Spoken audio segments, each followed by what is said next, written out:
Vamos a estar en la carta a los Romanos, seguimos con Romanos capítulo 10, versículos del 5 al 13, con el sermón titulado La palabra de fe que predicamos.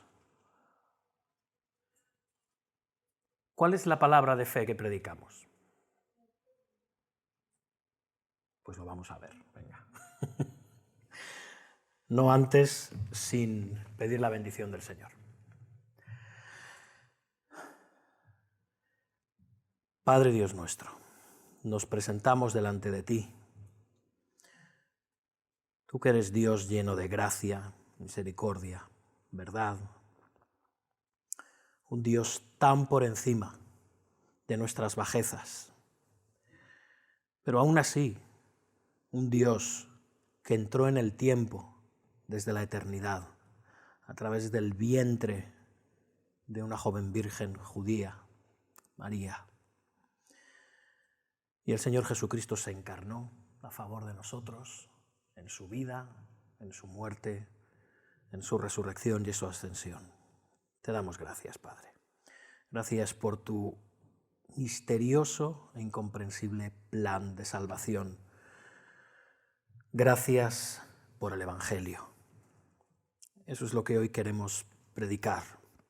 Hemos cantado el Evangelio. Hemos leído el Evangelio. Hemos orado el Evangelio. Señor, te ruego que tú bendigas ahora tu palabra, para que sea una palabra saturada de ese Evangelio. Que tú uses mi débil y torpe preparación, Señor. Somos siervos inútiles. Y que tú la uses para fortalecer a tu iglesia, Señor. Que tú la uses para brillar, si cabe más, en el corazón de tus hijos, para llamar de las tinieblas a la luz a aquellos que están hoy sin ti, a aquellos que nos visitan, a aquellos que creen que están en Cristo y no lo están, a nuestros familiares o amigos, que también amigos o hijos que también están lejos de ti. Te ruego que tu Evangelio penetre con poder liberador en los esclavizados corazones de muchos. Y que también tu Evangelio nos ayude a limpiar por tu gracia todas esas cosas que aún tenemos que limpiar y de las que nos tenemos que deshacer, Señor. Bendita sea tu gracia, bendito sea tu Evangelio, bendita sea la palabra de fe que predicamos, porque te lo pedimos todo en el nombre de Jesús. Amén. Amén. Bien, hermanos. ¿Alguien sabe, no sé, por casualidad, si alguien lo sabe, lo puede decir, así en voz alta? ¿Cuántas religiones hay en el mundo hoy en día?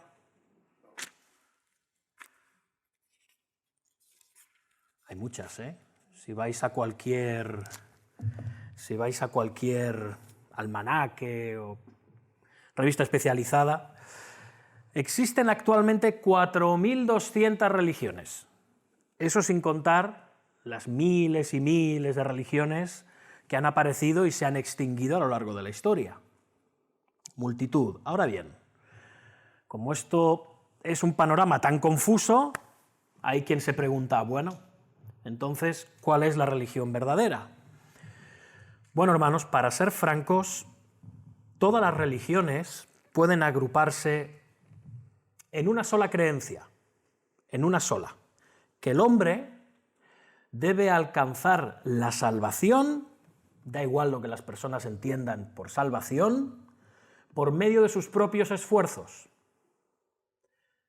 Pero esto es muy diferente al cristianismo, que predica que la salvación es un regalo de parte de Dios que se recibe solamente por la fe.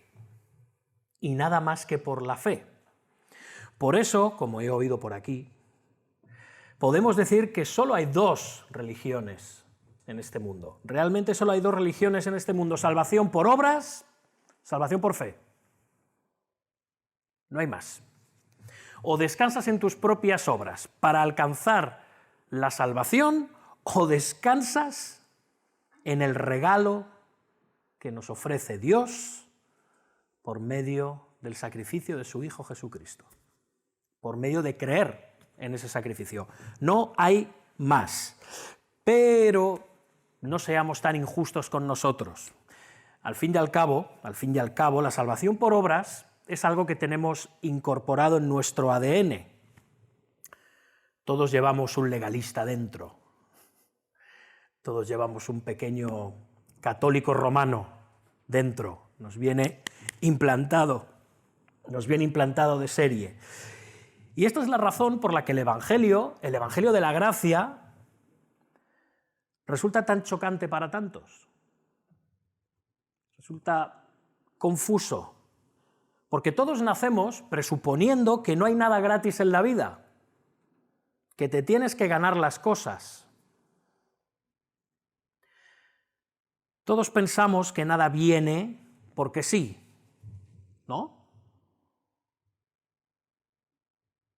Yo merezco el fruto de mi trabajo, es justo recibir el mérito por mis esfuerzos. Creemos incluso que hay una conexión entre las cosas buenas que yo hago y las cosas buenas que luego me pasan. Y esto no es una excepción en la salvación. En cierto sentido, es coherente pensar así. Es justo recibir una retribución por nuestros esfuerzos.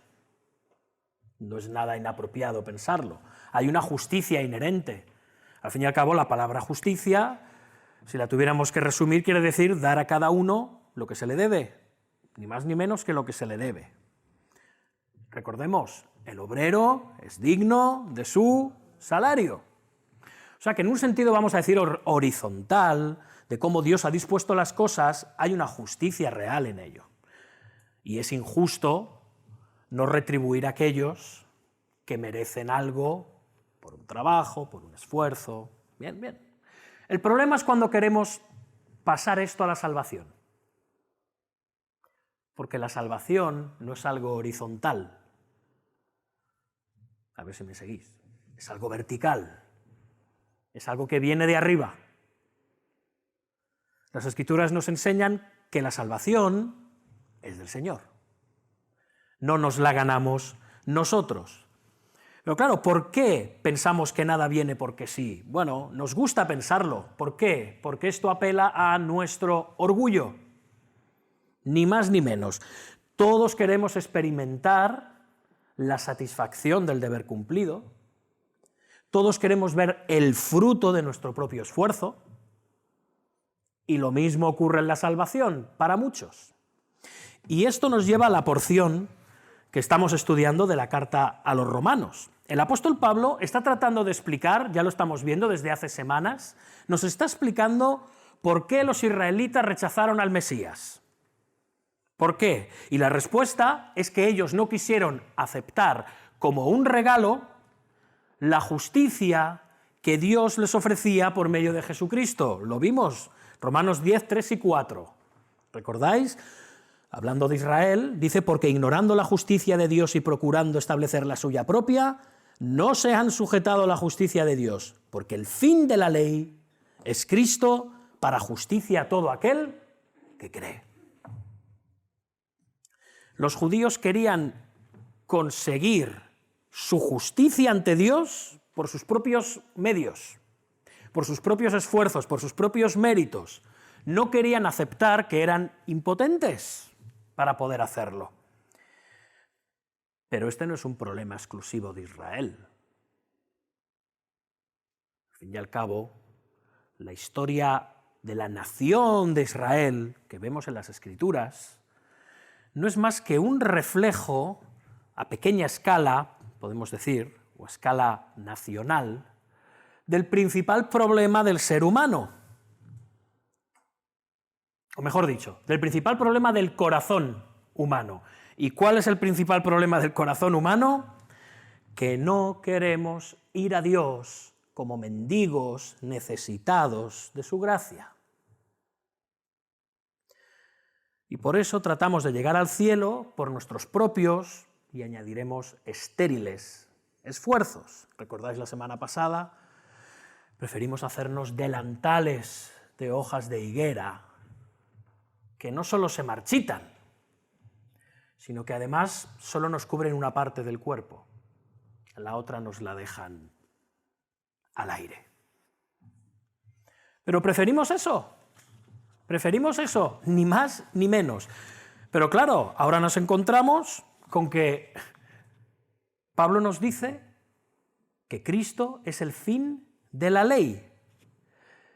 ¿Qué quiere decir esto? También lo vimos, que cuando entendemos la gracia de Dios en Cristo, allí terminan nuestros esfuerzos, allí terminan las obras, allí termina la ley. Ya no necesitamos las obras para ganarnos el favor de Dios, ya no son necesarias nuestras fuerzas. Y es entonces cuando recibimos la justicia.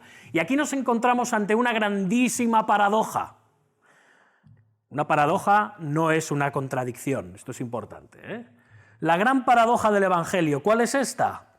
Que cuando dejas de buscar por ti mismo la justicia, es cuando recibes esa justicia. Tal cual.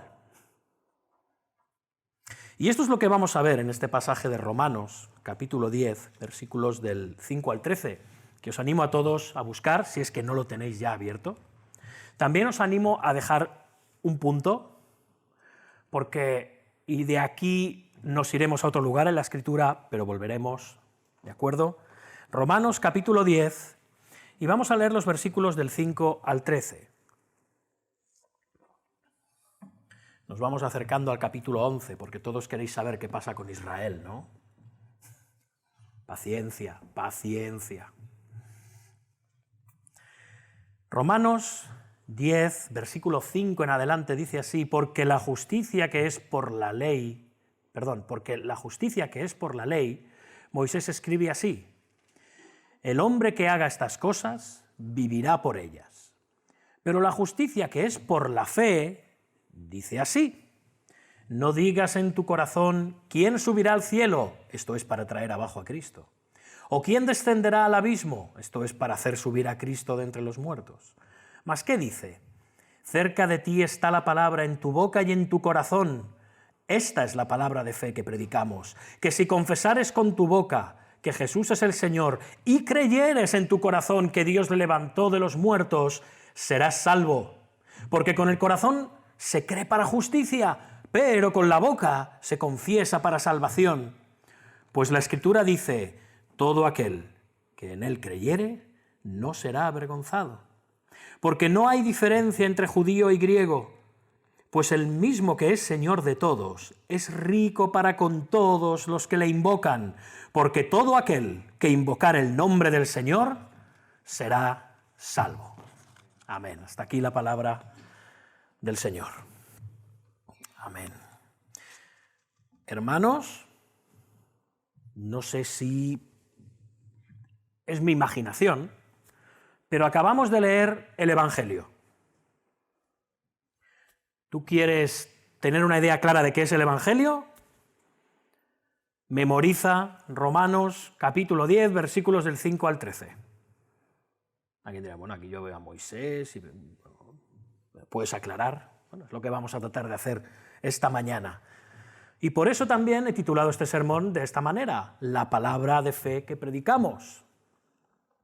Esta es la palabra de fe que predicamos, tomando la frase del versículo 8.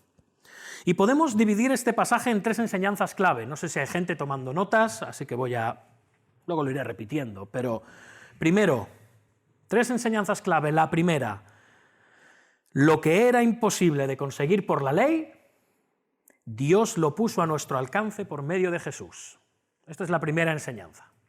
Segunda enseñanza: la respuesta que el Evangelio requiere de nosotros es creer con el corazón y confesar con nuestra boca el señorío absoluto de Jesús y la eficacia de su obra de salvación. ¿Sí?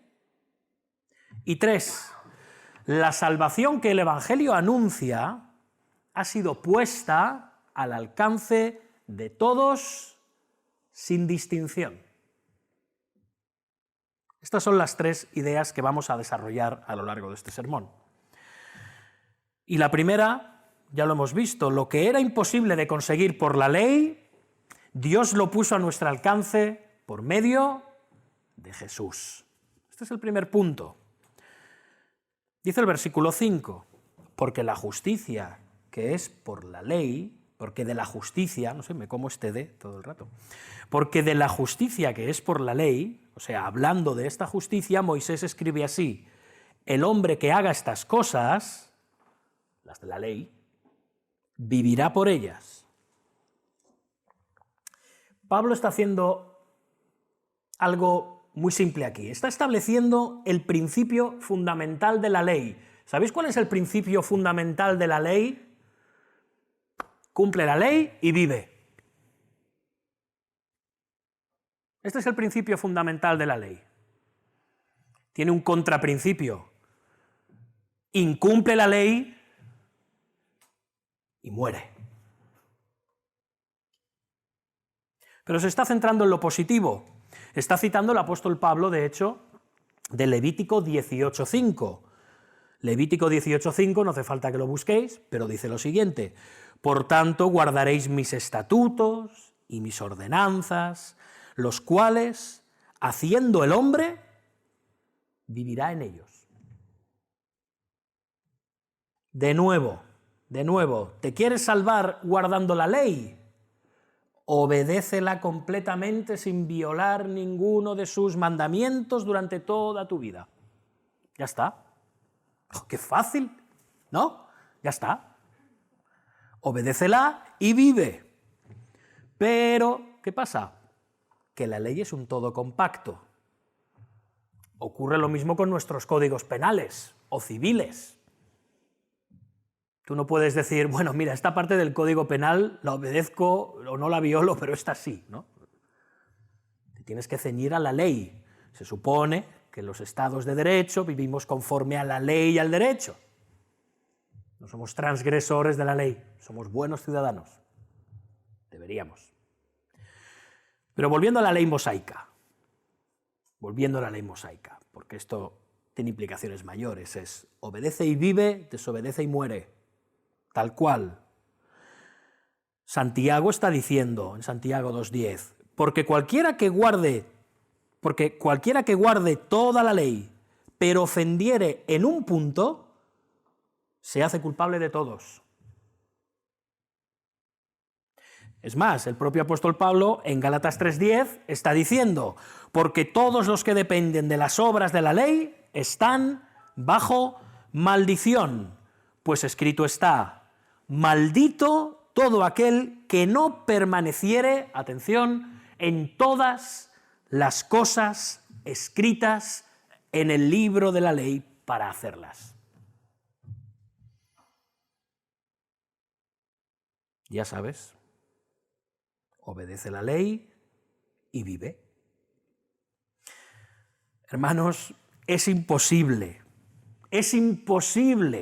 y creo que todos los que estamos aquí lo sabemos, alcanzar la justicia a través de una obediencia estricta, completa y perfecta a la ley.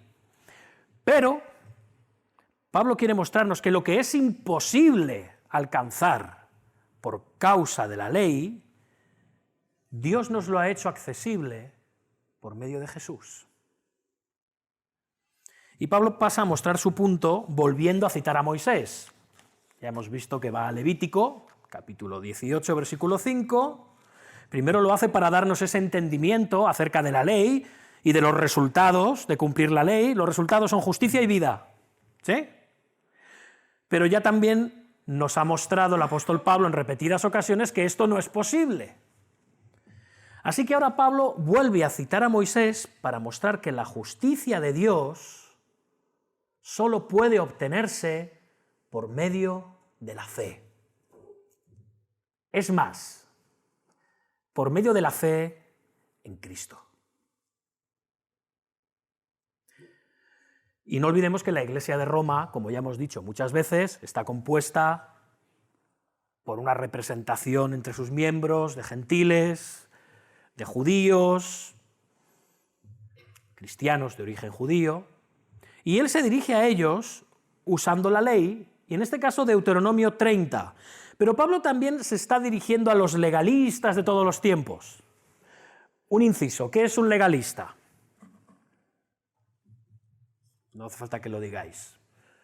Pero un legalista, hermanos, a diferencia de lo que van por ahí muchos diciendo legalista, legalista, no es un cristiano que se esfuerza en vivir en santidad.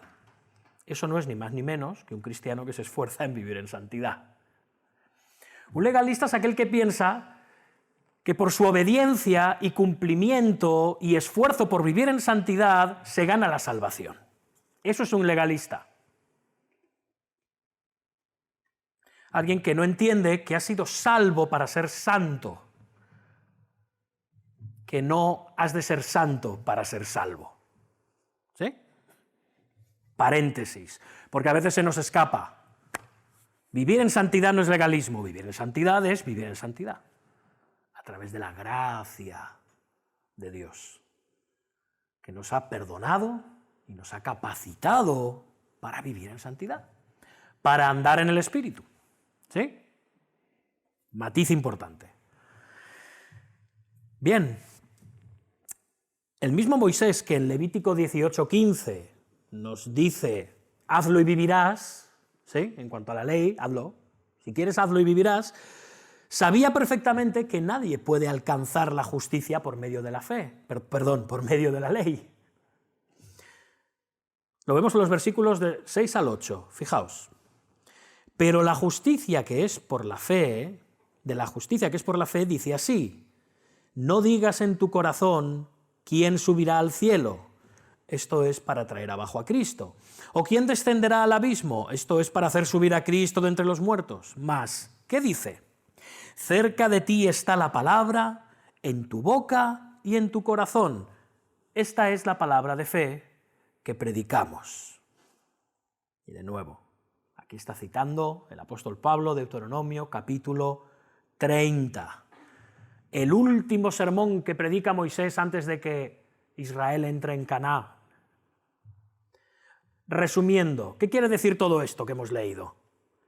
Que no hay que hacer grandes esfuerzos para alcanzar el favor de Dios. No hay que hacer grandes esfuerzos para alcanzar el favor de Dios. Es mucho más sencillo de lo que parece. Eso está diciendo Pablo. ¿Es más sencillo de lo que te crees? Tenemos, de nuevo, la mentalidad de que los grandes esfuerzos merecen grandes recompensas. O que las grandes recompensas implican primero grandes esfuerzos. Pero Pablo y antes Moisés te están diciendo, nos están diciendo que no, que para la salvación eso es totalmente inútil. Escuchemos con cuidado las palabras de Moisés que Pablo está citando. Vamos a Deuteronomio, capítulo 30. Nos lo ha leído nuestro hermano Aurelio, la lectura. Deuteronomio, capítulo 30. Podéis poner un punto para no perder Romanos, porque volveremos a Romanos. Estamos en Romanos, no lo olvidemos. Pero ya que Pablo está citando de Deuteronomio, creo que es necesario que nos acerquemos un momento a Deuteronomio, aunque no vamos por mor del tiempo a leer todo este capítulo 30.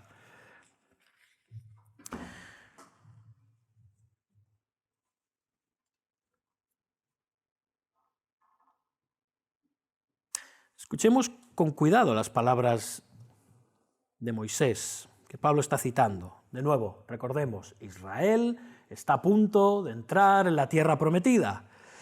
Y dice Moisés en Deuteronomio 30, versículo 11 y siguientes, este mandamiento que yo te ordeno hoy no es demasiado difícil para ti ni está lejos. O sea, no es tan complicado, no es tan complicado.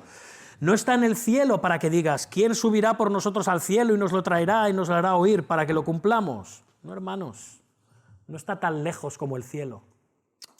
Ni está al otro lado del mar para que digas, ¿quién pasará por nosotros el mar para que nos lo traiga y nos lo haga oír a fin de que lo cumplamos? Otra vez, no está en el otro extremo del mundo. No tienes que cruzar el mar ni el océano para encontrar ese mandamiento. No está tan lejos. ¿Por qué? Porque muy cerca de ti está la palabra, en tu boca y en tu corazón, para que la cumplas. Esto como mínimo debe de suscitar dos preguntas. ¿Está aquí diciendo que guardar la ley es fácil? porque podría desprenderse de estas palabras. Está muy cerca de ti, en tu boca y en tu corazón, para que la cumplas. Otra pregunta. No sé si pensáis lo mismo que yo. A mí me ocurrió cuando me estaba preparando. ¿De dónde sacó Pablo que Moisés está hablando de Cristo en este pasaje de Deuteronomio?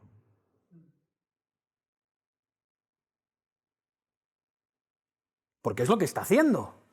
¿Os fijáis? Versículos 6 y 7, está citando a Moisés, pero de repente mete lo que se suele decir en periodismo, dos morcillas, ¿no? Fijaos, no digas en tu corazón quién subirá al cielo, y ahora dice Pablo, esto es para traer abajo a Cristo. ¿O quién descenderá al abismo? Esto es para hacer subir a Cristo de entre los muertos. ¿Por qué mete aquí a Jesús? ¿De dónde lo saca? ¿Por qué Pablo dice que Jesús encaja con esto? Bueno, si vemos el sermón completo de Moisés, en Deuteronomio 30, esto se nos hace un poco más claro. Es más, si nos tomamos la molestia, que estoy seguro que es lo que vamos a hacer todos nada más llegar a casa, de leer los capítulos del 27 al 30 de Deuteronomio, ¿a que sí? ¿A que estáis deseando hacerlo? Entenderemos mucho mejor el argumento del apóstol Pablo. Pero no hace falta, con que nos quedemos en el capítulo 30 es suficiente. Si vamos al inicio del sermón, en los versículos 1 y 2, fijaos que Moisés les está advirtiendo que si obedecen tendrán las bendiciones del pacto, pero que si desobedecen tendrán las maldiciones del pacto. Y Moisés parece que de forma un poco aguafiestas, a lo mejor era porque llevaba 40 años en el desierto con Israel, algo los conocía, pero de manera un poco aguafiestas está diciendo que esto es precisamente lo que va a pasar. Esto es precisamente lo que va a pasar. Vais a desobedecer y vais a acabar recibiendo las maldiciones del pacto. Y no se equivocó. No se equivocó. En otras palabras, les está diciendo que no van a poder obedecer la ley, no van a poder. Hermanos, amigos, si dependiera de nuestra obediencia a la ley, lo único que recibiríamos sería la maldición. Pero, nos dice Moisés, tengo una buena noticia, o dicho a la cristiana, tengo un evangelio. Esta palabra está cerca de ti. Caray. Amigo mío, y esto vale para todos los niños y jóvenes también, si estás sin Cristo esta mañana, Moisés y Pablo te dicen que cerca de ti está la palabra, en tu boca y en tu corazón. No es tan difícil, no está tan lejos. La buena noticia es que Dios prometió en Deuteronomio 30 hacer una obra a nuestro favor. ¿Dónde está eso? ¿Dónde está la obra a nuestro favor? ¿Dónde la vemos en Deuteronomio 30? En la lectura que ha hecho nuestro hermano. Bueno, si habéis estado pendientes, vamos al versículo 6 de Deuteronomio 30. Todos lo tenemos abierto, Deuteronomio 30, lo tenemos ahí. Versículo 6, y dice de repente Moisés, y circuncidará Jehová tu Dios tu corazón y el corazón de tu descendencia, para que ames a Jehová tu Dios con todo tu corazón y con toda tu alma, a fin de que vivas.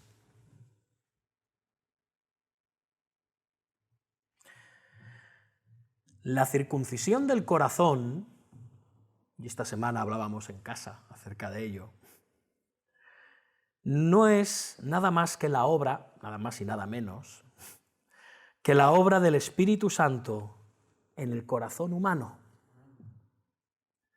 para libertarlo de la esclavitud al pecado y capacitarlo ahora para obedecer la ley.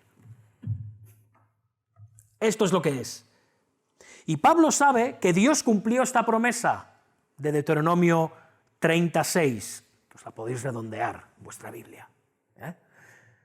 Pablo sabe que Dios la cumplió por medio de la muerte expiatoria de Jesucristo en la cruz del Calvario. Como dice Pablo también en Colosenses 2:11, en Él, es decir, en Cristo, también fuisteis circuncidados con circuncisión no hecha de mano, al echar de vosotros el cuerpo pecaminoso carnal en la circuncisión de Cristo. La circuncisión del corazón que Dios le prometió a Israel, en Deuteronomio capítulo 30, versículo 6, se cumplió por medio de la obra y persona del Señor Jesucristo, en su primera venida.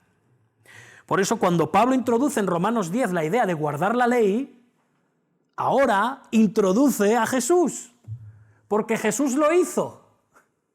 Jesús lo hizo. Es fácil, está cerca de ti, porque la parte imposible para ti ya la hizo Dios por medio de la obra de Jesucristo. Por eso ahora es fácil para ti, por eso ahora está cerca de ti, por eso no es algo que esté lejos, por eso no es algo inalcanzable. Dios envió al mundo a su Hijo Jesucristo para que éste se encarnara como un ser humano perfecto y así pudiera cumplir perfectamente las demandas de la ley y luego muriera en la cruz del Calvario sufriendo toda la maldición de la ley como un glorioso intercambio por nosotros. Así que, como dice Pablo en el versículo 6, ya no tenemos que esforzarnos para subir al cielo y bajarnos de allí la salvación. Y tampoco hemos de bajar al abismo, a las profundidades de la tierra, para sacar de allí al Señor, porque Dios ya lo resucitó de entre los muertos. Dios envió la salvación en Cristo a la tierra y Dios la levantó de las entrañas de la tierra para nosotros. Toda la obra de salvación es de Dios, la salvación es del Señor. Y ahora está cerca de ti. Tan cerca como en tu boca y en tu corazón. Este es el argumento de Pablo. Y quizá alguien se pregunte, muy bien, entonces, si la salvación es del Señor, si todo lo ha hecho el Señor, ¿qué hemos de hacer nosotros? Recibir la salvación como un regalo por medio de la fe en Cristo.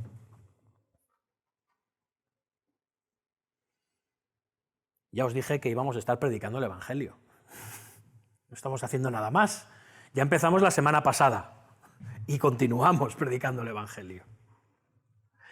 Por eso dice Pablo en el versículo 8, cerca de ti está la palabra, en tu boca y en tu corazón. Esta es la palabra de fe que predicamos. Y esta palabra de fe es el Evangelio de Jesucristo. Y es por medio del Evangelio que Dios nos ofrece su salvación.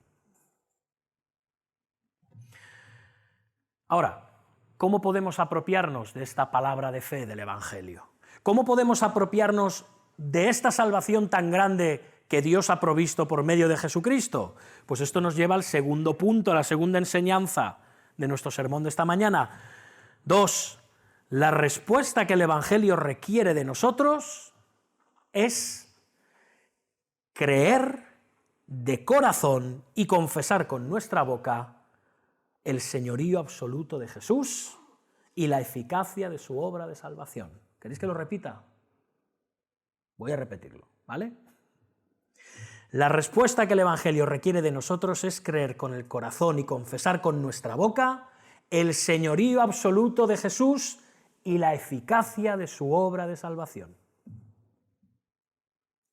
Versículo 9. Bueno, antes en el 8 dice, esta es la palabra de fe que predicamos, y ahora en el 9 dice, esta es la palabra de fe que predicamos. Pablo está diciendo, este es mi Evangelio.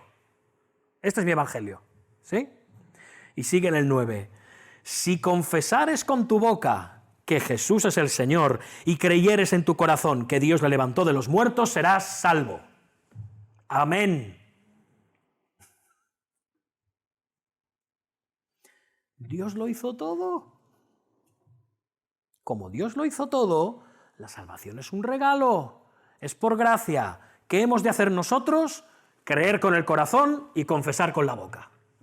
Ya está. De hecho, la confesión verbal va de la mano de una previa confesión del corazón, ¿no? Quiero decir que la fe en nuestro corazón se evidencia por lo que decimos en cuanto a Cristo. Todo el que cree con el corazón lo confiesa con la boca. El que cree con el corazón en Jesús, inevitablemente, de manera pública, y digo inevitablemente, de manera pública, se identifica con Jesús. No se avergüenza de él. ¿Recordáis las palabras del Señor en Mateo 10, 32 y 33? A cualquiera pues que me confiese delante de los hombres, yo también le confesaré delante de mi Padre que está en los cielos, y cualquiera que me niegue delante de los hombres, yo también le negaré delante de mi Padre que está en los cielos. El verdadero creyente no va por el mundo con la boca cerrada y ocultando que es cristiano.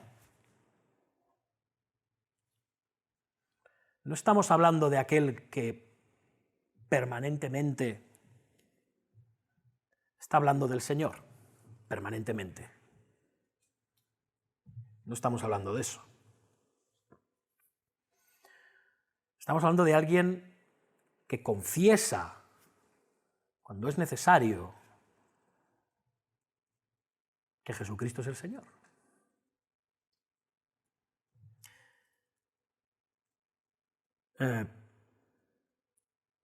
De todas formas,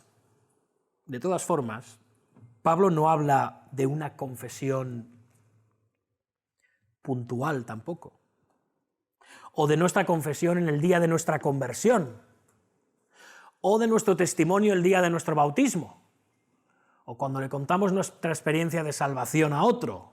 No. Pablo está hablando de un estilo de vida que va más allá de lo que decimos, porque podemos estar con el Señor permanentemente en nuestros labios y no estar viviendo conforme la voluntad de ese Señor. El cristiano vive creyendo y confesando que Jesús es el Señor. En el versículo 9, Pablo dice que hay que confesar que Jesús es el Señor. ¿Qué implica confesar que Jesús es el Señor? Pues, hermanos, es otra forma de confesar o de decir que creemos que Jesús es Dios. ¿Qué es lo que significa el nombre de Jesús en hebreo? Yeshua. ¿Qué quiere decir? Jehová salva. Básicamente. Jehová salva, como dijo el ángel a José, ¿recordáis? Y llamará su nombre Jesús porque él salvará a su pueblo de sus pecados.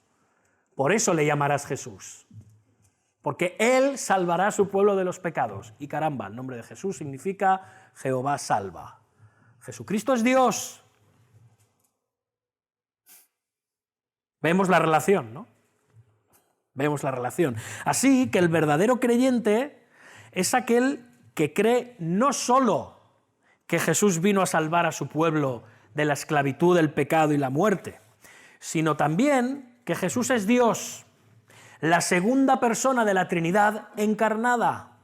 Para ser salvo, por eso los mormones, los testigos de Jehová y otras muchísimas sectas, incluso muchos llamados judíos mesiánicos, no todos, pero muchos, van camino del infierno si no cambian. Porque aunque se autodenominan cristianos, no reconocen que Jesucristo es el Señor. No reconocen que Jesucristo es Dios.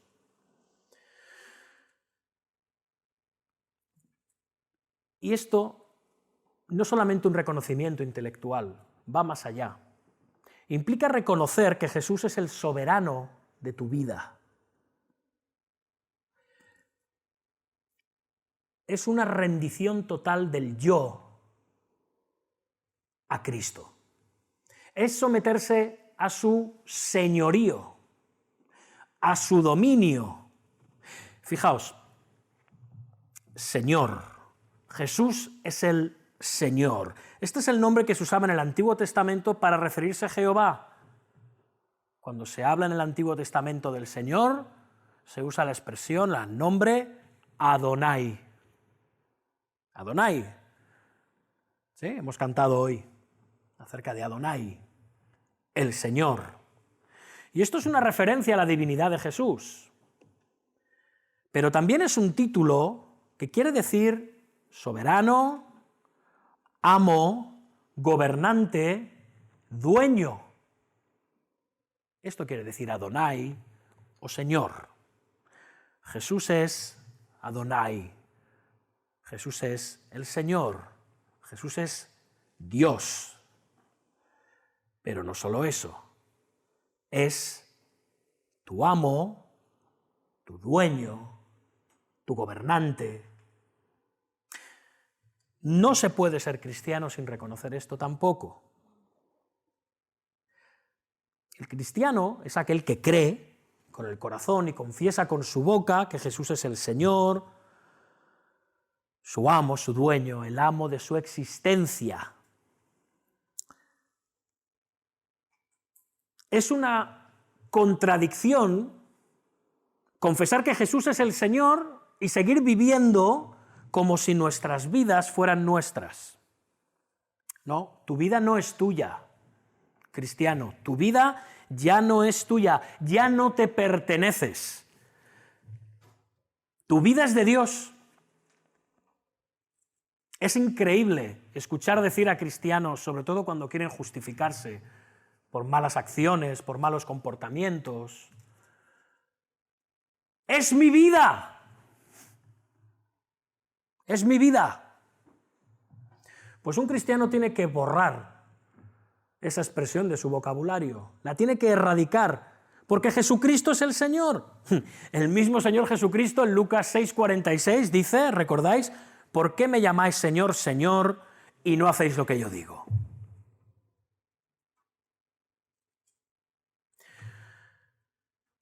Por eso el Señor nos llama a morir. El Señor que te ha traído a vida, y vida en abundancia, y vida eterna, al mismo tiempo te llama a morir. ¿De qué manera? ¿Recordáis?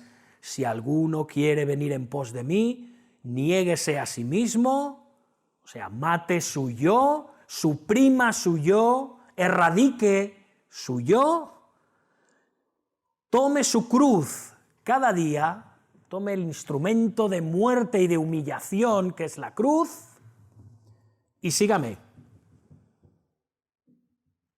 Cristo nos está llamando a matar y a humillar el yo cada día. ¿Por qué? Pues porque a ti y a mí se nos suele olvidar muy frecuentemente quién es nuestro Señor. Por causa de nuestro orgullo, por causa de nuestra soberbia, por causa de nuestro egoísmo, preferimos no tomar esa cruz. ¿No? ¿No es así? ¿O solo me pasa a mí? ¿Pasa a mí solo esto?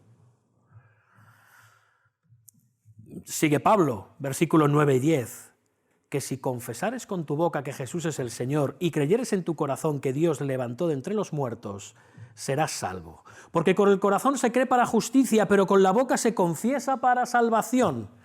El cristiano, hermanos, está convencido de que su salvación descansa solamente en Cristo y en nadie, ni en nada más. Ni en nadie, ni en nada más. En Cristo. Cuando el Padre resucitó al Señor Jesucristo de entre los muertos, estaba declarando que la deuda estaba saldada. Ya no tienes ninguna deuda pendiente con Dios. Consumado es. Consumado es. Y nadie se puede salvar a menos que crea de corazón en la eficacia y suficiencia de la obra redentora de Cristo en la cruz. Dice Hebreos 10:12, Cristo, habiendo ofrecido una vez para siempre un solo sacrificio por los pecados, se ha sentado a la diestra de Dios. Lo hemos cantado. Todo lo pagó Cristo, quien por mí libremente derramó su sangre carmesí. Todo lo pagó. ¿Tú crees eso? ¿O todavía estás tratando de pagar según qué deudas por tus propios esfuerzos?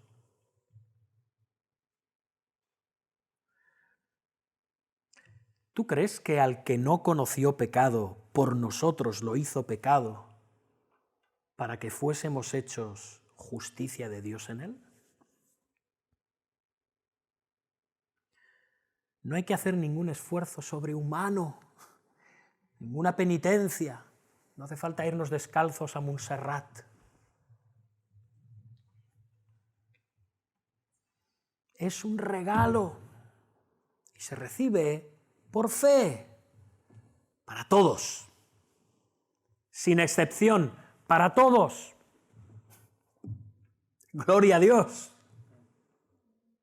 Y esto nos lleva a la última enseñanza de nuestro sermón.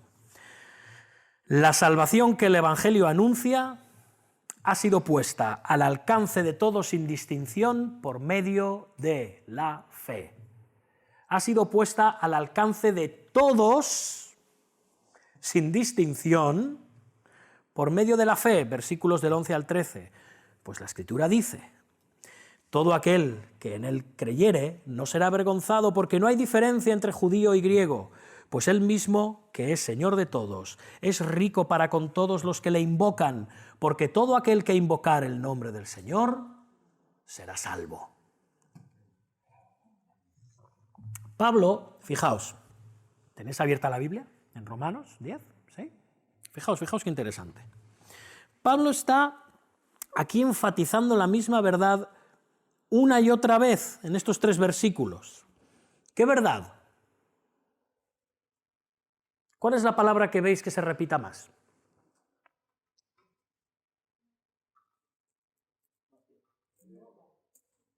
Todos. La promesa es para todos sin distinción. En el versículo 11 está citando de Isaías 28, 16, pero Pablo ya lo ha hecho. Fijaos en el capítulo 9, versículo 33. Todo el que en él creyere no será avergonzado. Pero veis, aquí está añadiendo algo, ¿no? ¿Qué está añadiendo? Todo aquel que en él creyere no será avergonzado. En el versículo 33 del capítulo 9 no lo está añadiendo, ¿verdad? El que creyere en él no será avergonzado, pero aquí añade todo. Todo. Pablo tiene un interés en que entendamos que el mensaje de salvación es para todos. Para todos. Fijémonos. Todo el que creyere en él no será avergonzado. Todo el que confíe en él no será avergonzado, será vindicado en el día del juicio delante de Dios. Será declarado inocente, será declarado no culpable, será declarado justo. Todo el que en él creyere no será avergonzado en el día final. Y en el versículo 12, de nuevo, está diciendo explícitamente que en lo que respecta al Evangelio, fijaos, no hay diferencia entre judío y griego, pues el mismo que él es Señor de todos, es rico para con todos los que le invocan. Todos, todos. El Evangelio es para todos, sin distinción. Y luego en el versículo 13 cita de Joel capítulo 2, versículo 32, donde vemos esa preciosa promesa. Está diciendo Pablo, porque, ¿qué dice? Porque todo aquel que invocar el nombre del Señor será salvo. Y es evidente, del Señor del que habla Pablo aquí es Jesús. Pues ya he dicho antes en el versículo 9, fijaos el versículo 9, si confesares con tu boca que Jesús es el Señor, dice al final del versículo, serás salvo. ¿Por qué insisto en esto? Porque en Joel 2:32, ¿de quién hablas? De Jehová. Y todo aquel que invocar el nombre de Jehová será salvo. Jesucristo es el Señor. Jesucristo es Adonai. Jesucristo es Jehová. Jesucristo es Dios. Hermanos, para concluir, Jesús es la segunda persona de la Trinidad entrando en nuestra historia, en la historia de la humanidad, para cumplir la ley a la perfección y morir en una cruz por nuestros pecados. Y ahora Dios nos promete en su palabra que todo aquel que clama con fe a Él será salvo. ¿Salvo de qué? De la ira de Dios en la eternidad, en el infierno. Todo aquel que clama a Él será salvo, porque de tal manera amó Dios al mundo que ha dado a su Hijo unigénito. ¿Para qué? Todo aquel que cree no se pierda, mas tenga vida eterna. Todo aquel, este evangelio es para ti que estás aquí esta mañana. No dice para aquel que tiene la certeza de ser elegido. Esto no es asunto tuyo, es asunto de Dios. Tu responsabilidad es creer en este evangelio. No dice todo aquel que se ha salvado de pecados graves y escandalosos, porque recordáis, el Señor no vino a llamar a justos o a los que se creen justos, sino a pecadores. Tampoco dice que es para todo aquel que estuvo sumido en el lodo asqueroso del pecado. Uy, este sí que necesita el evangelio, porque, madre mía, vaya vida ha llevado este, ¿no? Es un borracho, un ladrón, un promiscuo, un drogadicto, un asesino. Este sí que necesita el evangelio. En griego, hermanos, todo aquel, ¿sabéis lo que significa? Todo aquel. El evangelio es para todos, para ti también, para ti que nos estás escuchando a través de internet esta mañana. Es para ti, es para todos. El ofrecimiento de la salvación gratuita por medio de Jesucristo es para todos. Es gratis, es libre, libremente Él derramó su sangre carmesí en la cruz del Calvario. El mismo que es Señor de todos, es rico para con todos los que le invocan. ¿Y qué significa invocar el nombre del Señor? Es confiar en Él, es descansar en Él, es creer en Él. Como dirá Pablo más adelante en el versículo 14, aquí en el capítulo 10, ¿cómo pues invocarán a aquel en el cual no han creído? Invocar el nombre del Señor es confesar que se cree en el nombre del Señor. Amigo mío, que estás hoy aquí sin Cristo, estás en un grave peligro. Y te advertimos esto no como una amenaza, como una realidad. Estás en peligro, estás en un grave peligro. Clama al Señor, invócale, pídele que te salve, ruégale, invoca su auxilio. Te encaminas a un infierno eterno. ¿Te has parado a pensar en la palabra eternidad?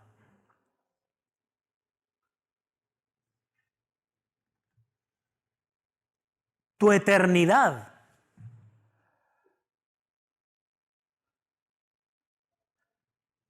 Una de las cosas que ayudó a la conversión de mi esposa es la palabra eternidad. ¿Qué hay de tu eternidad?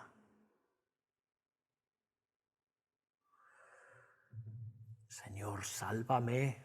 Señor, rescátame. Señor, te ruego tu auxilio. Ten misericordia de mí, oh Señor Jesucristo. Ten piedad de mí, circuncida mi corazón para que pueda amarte, servirte y obedecerte. Líbrame de la oscuridad, Señor. No debes hacer 1001 cosas. Solamente debes creer que Jesucristo es el Señor. Deja de esforzarte y entrégate a los amorosos brazos de Cristo, quien te recibirá con gracia, con amor, con misericordia. Confía en su obra perfecta y recibirás su justicia. Hay salvación, hay perdón, hay gloria para todos aquellos que invoquen su nombre. ¿Y sabes qué pasará? ¿Sabes qué pasará si invocas su nombre? Que no solo serás liberado de la maldición del pecado y la muerte y la condenación eternas, sino que heredarás las superabundantes riquezas de gracia y de gloria que corresponden a aquellos que están en Cristo. Versículo 12, el mismo que es Señor de todos, es rico para con todos los que le invocan. Cristianos, alabemos al Señor por ello. ¡Aleluya!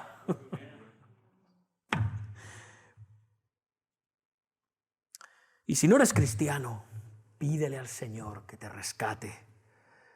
rescate de la condenación del pecado y de la muerte. Pídeselo ahora mismo, ahora, hoy, no tardes más. Y yo te aseguro, no yo, sino por las promesas de las Escrituras, que si así lo haces, que si crees en tu corazón y confiesas con tu boca que Jesucristo es el Señor, Él te concederá el don de la vida eterna. Él lo hace con todos aquellos que le invocan, con todos aquellos, y lo hace solo por gracia, lo hace solo por Cristo y lo hace solo por medio de la fe. Esta es la palabra de fe que predicamos. Qué hermoso evangelio, ¿verdad? Amén. Amén. Vamos a orar. Señor Dios nuestro, te damos gracias, Padre. Te bendecimos, te alabamos, nos postramos delante de ti, de tu gracia redentora, Señor, y de tu misericordia, y de que tú, sin ninguna condición, libremente, nos mostraras tu gracia y tu amor por medio de Jesucristo. Gracias por salvarnos. Gracias por llevar esa palabra de salvación a nuestro corazón y a nuestra boca. Gracias por circuncidar nuestros corazones y quitarles la condenación del pecado. Te damos gracias, pero también te queremos rogar por todos aquellos que hoy están lejos, que están muertos en delitos y pecados, que van camino de una condenación eterna.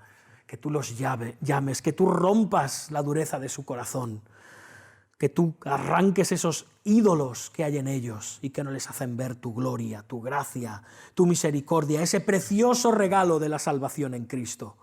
Quita toda testarudez de su mente, toda dureza de su corazón y sálvalos, Señor. Te lo rogamos porque tú eres poderoso, porque tú anhelas salvar, porque tú eres quien ha hecho posible la salvación. Y te presentamos a todas estas personas, las que están hoy aquí, las que nos siguen por las redes y todas aquellas por las que oramos incesantemente, amigos, familiares, amigos, conocidos, compañeros de trabajo, compañeros de escuela, todos ellos. Te rogamos por su salvación, que ellos reciban esta palabra de fe que predicamos. Jesucristo es el Señor, por medio de Él. Amén.